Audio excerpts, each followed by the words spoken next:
Olá, você que nos acompanha aqui pelo Notícias Agrícolas, eu sou Letícia Guimarães e a gente começa agora mais um boletim sobre o mercado do boi gordo. Vamos entender como é que está a dinâmica desse setor nessa quarta-feira e nessa finaleira de ano de 2023, já estamos aí no dia 20 de dezembro. E para entender como que está andando esse mercado, como que está a dinâmica desse setor e o que a gente pode esperar em matéria de preços, de oferta e de demanda, quem está aqui para bater esse papo com a gente hoje é o Caio Junqueira, que é analista de mercado da Cross Investimentos. Seja muito bem-vindo, Caio. Oi, Letícia, bom dia. É sempre um prazer estar falando aí com vocês, Notícias Agrícolas. Caio, me diga uma coisa, chegamos na quarta-feira, que é um dia que costuma ser um pouquinho mais movimentado para as negociações de boi gordo. O que a gente vê no dia de hoje?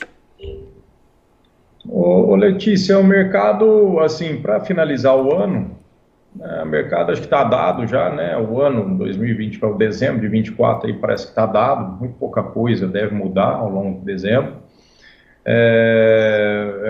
Costuma ser um mês onde o mercado interno é muito forte e é soberano aqui dentro do Brasil, que a gente tem aí 60%, 70% de tudo que é produzido é consumido aqui dentro do Brasil. Então, quando você tem um mercado interno forte, que é o que acontece final de ano e começo de janeiro, você tem um bom reflexo. Então, você vê hoje as disputas acontecem nas indústrias que são exportadoras ou indústrias do mercado interno. Então, assim, parece que a faca hoje está na mesma lâmina, né, a mesma força. Então, o comprador do mercado interno hoje paga par e passo com o comprador do mercado externo. Então, isso é sinal claro de quem está mandando na cotação atualmente é o mercado interno. E isso deve se permanecer por pelo menos até a primeira semana de janeiro. De janeiro em diante, a conversa pode mudar um pouco. Mas eu acho que essa finalização de dezembro aí está meio dado, os preços estão dados. É um ano que termina forte, é um ano que termina pelo menos com cotações firmes e sem viés de baixa. As cotações aqui dentro do estado de São Paulo, usando como base, os negócios que acontecem entre 245 e 250, e aí você pode pôr no balaio o boi que é direcionado ao mercado China ou o boi para o mercado interno, não importa. A única diferença é que você não consegue ofertar grandes volumes para um frigorífico de mercado interno, e aí você consegue esse tipo de negociação para o mercado externo, mas os preços são muito equivalentes.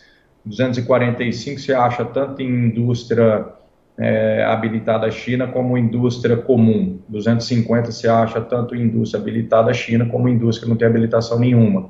Então isso é um sinal muito claro, pelo menos para mim aqui, que a gente fica analisando os dados do aplicativo AgroBrasil, né? A gente fica estudando aí todos os negócios que estão acontecendo ali dentro do aplicativo AgroBrasil, pelo menos os dados, tudo indica que esse movimento está bem fundamentado, esse movimento de mais firmeza para o final do ano está bem fundamentado em cima do mercado interno, principalmente em cima do mercado interno. Até porque a impressão que se dá é que a China coloca um pouco de pé no freio, né, Caio, nesse final de ano. A gente tem também uma questão de oferta de carne suína muito abundante, muito barata lá na China, que é a proteína preferida deles também nesse momento. Eu acho que eu sempre venho falando isso quando o assunto é China, né, quando o assunto é preço correlacionado à China, a exportação que a gente tem para a China, eu sempre bato na tecla do gatilho que fez a China entrar dentro do Brasil. Esse gatilho foi porco, tá? Pouco antes aí da pandemia acontecer, então mais ou menos 2019 foi quando a alta começa a acontecer no boi aqui dentro do Brasil. O grande gatilho disso foi a gripe suína que aconteceu lá na China, e era um gatilho, eu vinha falando, sempre vinha comentando isso, que era um gatilho que mais cedo ou mais tarde, era uma janela que mais cedo ou mais tarde ia se fechar, ou mais cedo ou mais tarde ia se estreitar, e aconteceu. A China se reorganizou, o rebanho suíno lá está reestabelecido, tanto é que está em abundância lá, o preço de porco lá caiu, o principal consumo de carne chinesa, ela é voltada para o mercado de porco.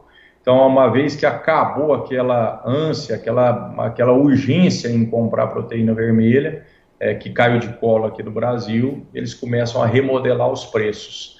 Então, a boa janela, que seria aquele choque de demanda que nós tivemos, que fizeram o boi sair e galgar até os 360, essa janela se fechou, hoje a realidade é outra. A realidade da China hoje ainda é comprando grandes volumes, ela vem comprando grandes volumes, mas a ocasião é outra. Então, a necessidade, como diz aquele ditado, a necessidade faz o ladrão. A necessidade hoje da China ela é completamente diferente do que era há 3 anos atrás, 2 anos atrás, que criou aquele choque de demanda aqui dentro do Brasil. Então, a China ela sempre vai ser um player extremamente importante dentro do Brasil. Se Deus quiser, o hábito alimentar do chinês, que demora décadas para se mudar, provavelmente vai mudar. A gente torce para que mude, que ela coma, que ela se alimente cada vez mais de boi, né, da comida da carne bovina. Isso é muito bom para o Brasil. Então, a China ela é um player que veio para ficar, leva grande volume, só que os preços já não são aqueles preços daquela necessidade, daquele gatilho quando aconteceu. Essa que é a realidade que todo pecuarista precisa se deparar de agora para frente. E Caio, já que o fiel da balança nesse momento tem sido a demanda interna e que é essa coisa sazonal de final de ano, né? Como você disse que a expectativa é que da primeira semana de janeiro para frente a gente já deva começar a ver um arrefecimento na demanda interna. Como que a gente vê a oferta nesse período, né? Porque é algo que também tem que corresponder ali, senão a gente vê aquele desbalanceio de mercado. Então, Letícia, é muito difícil a gente traçar cenários, né, de preços, principalmente, que é o que a gente está comentando aqui, em cima dessa demanda, né, que é principalmente a demanda interna. É um pouco mais fácil da gente olhar do que essa demanda externa, mas também é um negócio bem difícil de acontecer. Eu acho que a elasticidade do consumo de carne, não só do Brasil, mas mundo afora, mas vamos falar de Brasil, que é o mercado interno, a elasticidade de consumo, ela é extremamente ligada ao crescimento, ao PIB, né? Então, quanto mais dinheiro você tem, quanto mais a população fica rica, mais a população passa a comer carne, né? A gente chama isso de alta elasticidade, que é o caso da carne.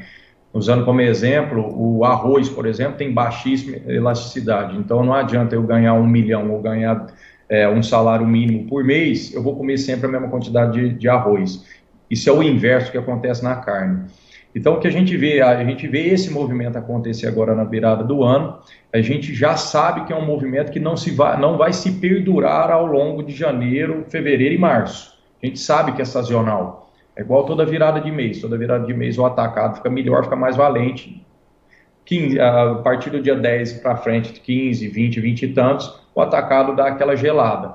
Então, isso provavelmente vai acontecer ao longo desse mês. Ele fica mais forte, é um dezembro mais forte, que você tem entrada de salário, você tem mais festas, você tem confraternizações, muito mais churrascos. Tá tendo esse El Ninho aqui no Sudeste, então assim, muita piscina e churrasco que acho que acaba acontecendo, então isso vai melhorar muito o consumo. Janeiro, que é um mercado um pouco mais pé no chão, eu acho que tem muita conta a ser paga. Se a gente gasta demais agora em dezembro, provavelmente a gente pisa no freio em janeiro. São Paulo, que é a capital, fica muito vazia também ao longo de janeiro. Você tem uma dinâmica de consumo de mercado interno que tende a ser pior, né? Então, assim, pensar em termos de consumo valente, igual está sendo agora em dezembro, eu descarto para janeiro. Então, já é uma luz aí amarela aí para quem está pensando em negociar boi agora ou para janeiro. Eu acho que a gente tem que ponderar bem esse termo de consumo. Eu acho que o consumo não fica tão valente assim, janeiro, fevereiro e março. É lógico que você tem os pontos ali, essas sazonalidades de virada de mês, mas ele não é um mês, não passa a ser meses robustos de consumo, igual costuma ser dezembro, Natal e Ano Novo. Esse é um ponto. O outro ponto que eu quero chamar a atenção é o ponto de virada de ciclo pecuário, realmente, que parece que está bem assim acentuado esse possível finalização dessa virada de ciclo, mas antes de começar a virar, antes que melhore ainda, provavelmente vai piorar muito em termos de oferta, porque a gente está tendo o aplicativo AgroBrasil, quando o usuário está ali fazendo o registro da sua negociação e esse animal é direcionado para o abate, uma das perguntas que o aplicativo faz na coleta dessa informação é a terminação desse animal. O usuário, né, o cliente ali do aplicativo, ele pode usar 4 tipos de terminação. confinamento, semi-confinamento, pasto mais proteinado e pasto. E esse ano agora de 2023, a gente está vendo um movimento de registro muito diferente do que a gente viu esses 3 últimos anos. Então a gente tem notado muito, o aplicativo solta esse tipo de relatório todo final de semana e um compilado mensal. E a gente tem notado, com comparativos a anos passados, né, que são as mesmas coletas nesse tipo de informação, que de outubro para cá, o volume de boi informado, não de boi, tá? O volume de carcaça informada para abate, carcaça pode ser novilha, vaca ou boi. Então, o volume de carcaça informado para abate no aplicativo AgroBrasil é um item que a gente precisa ler bastante ali dentro do aplicativo AgroBrasil, que sai muito relatório, a gente precisa se atentar bastante aí, quem é usuário, nas tomadas de decisões. Tem mostrado que de outubro para cá, o volume de carcaça registrada para abate de pasto, por incrível que pareça, apesar dessa seca louca que está acontecendo, sim, de pasto e de pasto mais proteinado, está muito maior com relação aos anos anteriores, 2019, 20, 21 e 22. 2023, a princípio, é um ano que está tendo essa mudança. Então, a leitura que a gente tem, olhando, é óbvio, os registros sempre do aplicativo AgroBrasil, e aí convido todo mundo a ficar atento a esse tipo de informação, a leitura que a gente tem é que para esse animal está sendo já ofertado, animal dicas carcaça, está sendo ofertado desde outubro, em grande volume, com terminação a pasto e pasto mais proteinado, tudo indica que houve uma mudança aí no perfil, no meio do ano, de levar esse animal para o confinamento. Esse animal provavelmente ficou na propriedade com trato de manutenção e agora ele está sendo acelerado para ser abatido. Então parece que é uma tendência que já começou aí de outubro de 2023, provavelmente é uma tendência que vai até a virada aí do ano. Então, assim, tomar muita atenção nesses 2 itens, né, nesses 2 fatores. Que hoje, dezembro de 2023, essa firmeza do boi, ela está extremamente fundamentada no mercado interno, e aí a gente pode ter um arrefecimento do mercado interno aí na virada do ano, janeiro e fevereiro, e outra, olhar essa tendência de registros dentro do aplicativo AgroBrasil, essa tendência de abates, né, de tipo de terminação, que a princípio todo mundo bate na tecla, olha, vai acabar o boi de confinamento, o boi vai subir, vai acabar o boi de confinamento, o boi vai subir. A gente precisa prestar muita atenção nos registros, analisar os registros, o aplicativo solta esses relatórios têm uma quantidade de informação ali extremamente valiosa para nossas tomadas de decisões.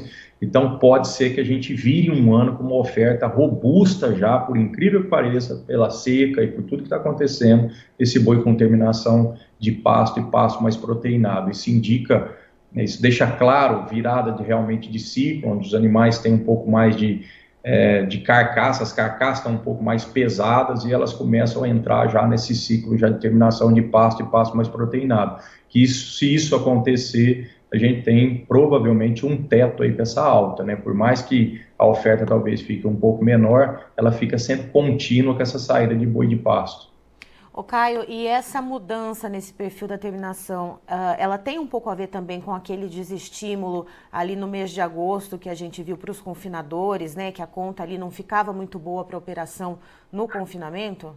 Eu acho que ajuda sim, Letícia, bem lembrado. Eu acho que o principal motivo é carcaça. A gente sempre precisa olhar o mercado como carcaça, porque a gente fica muito atrás só de boi gordo, mas no final das contas, quando a gente vai comer uma picanha, a gente não sabe se essa picanha é de macho, de fêmea, de novilha, de vaca, de boi. Então, assim, a gente precisa olhar a carcaça. Se esse perfil de terminação que os registros estão mostrando, e os registros são robustos, né? A gente tem, o ano passado aí foi quase 2 milhões de cabeças registradas dentro do aplicativo, então assim, são registros que a gente precisa levar em consideração, é uma amostragem que a gente precisa levar em consideração.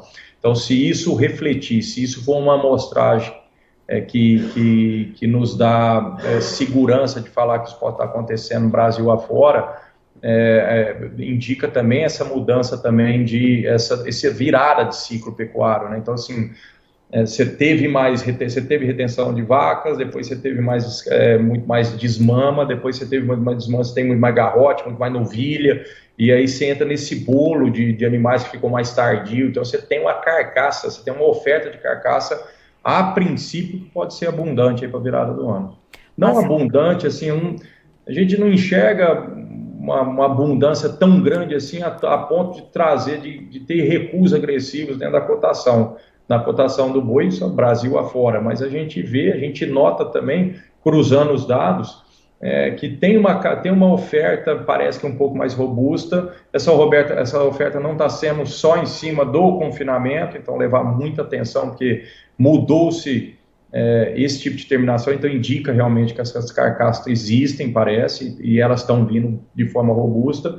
E o outro reflexo também são escalas maiores, né? A gente teve um fenômeno ali em setembro, onde as escalas encurtaram drasticamente, foi quando o boi dentro do estado de São Paulo passou de 200 para baixo, e aí depois você tem uma escala média Brasil que retorna aos 10 dias úteis, e hoje se permanece nos 10 dias úteis. Então, assim, tem muita chance do mercado explodir, né? Por mais que a gente possa ter uma diminuição de oferta. E se a gente está olhando para uma oferta mais abundante, entre aspas, né, como você falou, abundante, mas não tão grande assim, não tão robusta assim, mas de animais terminados a pasto ou pasto mais proteinado, ela também é uma oferta, vamos dizer assim, mais segurável ali pelo pecuarista? Claro, essa é a parte boa, né? Essa é a parte boa, ou seja, desde que não esteja dentro de um confinamento e desde que as chuvas ajudem também, né? Porque a gente está nessa loucura de pegar 10 dias, esses veranicos que estão acontecendo agora. Deus quiser, as chuvas vão voltar a normalizar, né? Que isso é o normal, né? Desse período de dezembro para frente, de chuva, né? E não de seca. Então, se Deus quiser, isso se normaliza, isso ajuda realmente o pecuarista a comercializar. É um dos motivos que eu acho que não tem uma tendência de baixa, né? Dessa oferta fazer um estrago em termos de pressionar, né? Mas ela é uma oferta que talvez seja uma oferta que venha contínua, né, aí para o primeiro trimestre, a ponto de não ter necessidade da indústria correr atrás de ninguém, né? Tá certo. Caio, muito obrigada pelas informações. Você é sempre muito bem-vindo aqui com a gente no Notícias Agrícolas. Eu que agradeço, é sempre um prazer estar comentando aí com vocês. Se a gente não se vê mais, não voltar a falar, um bom Natal para todos, abençoado Natal aí, um ótimo virada de ano aí para todo mundo, que a gente tem aí um 2024 diferente do que nós tivemos em 2023, que a gente só veio caindo, né?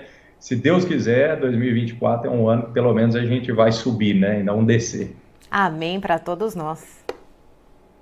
Tá aí, então, estivemos com o Caio Junqueira, que é analista de mercado da Cross Investimentos, nos trazendo as informações a respeito do mercado do boi gordo nesta quarta-feira, dia 20 de dezembro, a gente já se encaminhando para o final do ano. E o mercado ali segue firme com os preços muito amparados aqui na demanda interna, que a gente sabe que é muito sazonal, né, que vem muito ali atrelada a essas festividades de final de ano, que vai chegar ali no comecinho de janeiro, primeira semana, passando dali, isso já deve dar uma esfriada, porque a gente sabe que o brasileiro tem ali as suas contas a serem pagas, material escolar, IPVA, enfim, vários compromissos financeiros a serem honrados, e a gente sabe que o consumo de carne, de proteínas carnes, e principalmente aquelas de maior valor, elas estão estritamente ligadas, né, portanto, ao poder aquisitivo da população. Então, segundo o Caio, esse amparo da demanda interna, ele deve se esfriar, né, a partir da segunda semana do mês de janeiro, e a gente deve ver uma oferta de animais terminados a pasto ou pasto mais proteinado de uma forma mais contínua no começo do ano que vem, ou seja, a gente não deve ver frigoríficos tendo que correr muito atrás de lotes ali para abate, né? Então a gente precisa observar, mesmo tendo essa questão de secas, né, e prejudicando passagens em alguns lugares do país. Então a gente vê esses preços sustentados, mercado físico, segundo o Caio, rodando ali em torno dos 245, 250, não sai muito disso, portanto, essa sustentação. E por falar em preços, Christian, por gentileza, os preços na tela. Vamos lá então, vamos ver como que estão os preços do boi gordo na B3, a Bolsa Brasileira. O dezembro desse ano, que daqui a pouquinho já sai da tela, a gente tem uma alta de 0,55%, com a arroba cotada em R$ 248,50. Janeiro do ano que vem, leve alta de 0,37%, com a arroba bovina cotada em R$ 246 redondinho. Fevereiro do ano que vem, a arroba bovina, sobe 0,22% e é cotada em R$ 245,10. O março sobe um pouquinho menos, 0,12%, com preço de R$ 243,30 a arroba. E a referência do CPEA para o boi gordo aqui para o estado de São Paulo tem queda no preço da arroba de 3,02%, com a arroba então valendo R$ 242,80. Eu encerro por aqui, já tem mais informações para você. Notícias Agrícolas, informação agro-relevante e conectada.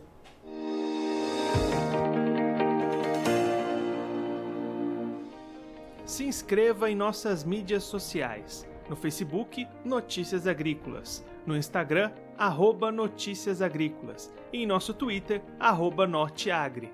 E para não perder nenhum vídeo, não se esqueça de nos acompanhar no YouTube e na Twitch, Notícias Agrícolas Oficial.